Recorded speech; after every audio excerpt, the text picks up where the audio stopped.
Let's get you caught up on the latest moves in free agency. All-NBA center Domantas Sabonis, who is entering the final year of his current deal, renegotiating and extending his contract with the Kings for a total of $217 million over 5 seasons. That includes $195 million in new money. Russell Westbrook re-upping with the Clippers on a 2-year deal worth nearly $8 million. Westbrook averaged fewer than 16 points per game last season, playing for both LA teams, his lowest scoring average since his rookie campaign. Dillon Brooks agreeing on a 4-year, $80 million contract with the Rockets.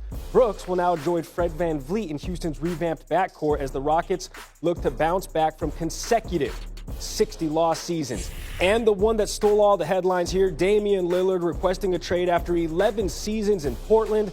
The Heat, Clippers, 76ers, 3 teams that will have interest in exploring trades for Lillard. You know how we know that? Because this man told us. Senior NBA insider Adrian Wojnarowski up early, working the phones, obviously getting the latest information on Damian Lillard and where that trade request now sits as of this morning. Woj, what do you got?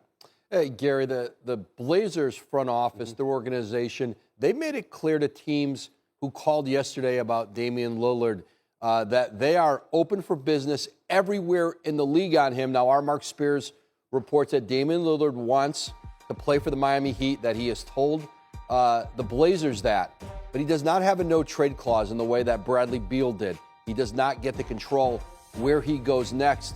And for Portland, listen, they're going to go out into the marketplace and try to find the best deal they can. It's a combination of young players, draft picks, salary cap relief, all the things you want when a star of Damian Lillard's magnitude asks to be traded.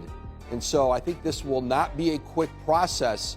And Miami does not have any advantage in trying to get a trade for Damian Lillard just because he's asking to go there. Sure. Listen, we mentioned the 3 teams there, the Heat, Philly, one of the LAs. The other 27 teams should be picking up the phone and say, what, Lillard wants out? Okay, let's talk about it. Meanwhile, it's been 3 days since James Harden exercised his player option with the Sixers, clearing the way now for a trade out of Philly. Where do things stand now with Harden and his situation? In this short window of time, Philadelphia's ask to teams has been really high. Okay. And that's how Daryl Morey's operated when you've seen other situations where players have been ready to move on. Look back to Ben Simmons. He kept Simmons an entire year before he traded him out. He did not move quickly on a deal. They've got to get value for James Harden if they're going to trade him.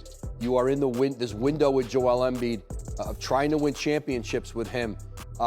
This is not an easy trade to make with essentially trading for an expiring contract in James Harden. I think another situation that's going to play out through free agency into summer league and probably beyond. Still a gigantic walking double-double, averaged 21 and 10 last season. All right, we mentioned the massive extension that Domantas Sabonis got out there in Sacramento. The Kings, a nice, young, up-and-coming team. We saw them make noise last season in the playoffs. What more can you tell us went behind the scenes with that extension? Yeah, you don't see many of these renegotiation extension where a team uses its own cap space to pay a player more money right now. You saw it with Russell Westbrook in Oklahoma City, with James Harden back in Houston, and now Domantas Sabonis, who has been a pillar for this Kings organization as they ended that 16-year playoff drought this season. And right now, and you call them an up-and-coming team in the West, I think, Gary, this is ready to be a power in the West. And getting Domantas Sabonis locked up an all-NBA center this season, $217 million over 5 years, almost $200 million in new money. That deal got done last night with his agent, Greg Lawrence. And now Sabonis, this Kings team, they've got their group back. They keep Harrison Barnes. And Sabonis left a little money in this deal for their team to kind of keep some flexibility and continue to bring in players and keep the group they have together.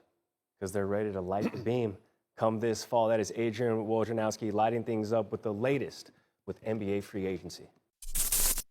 Thanks for watching ESPN on YouTube. For live streaming sports and premium content, subscribe to ESPN+.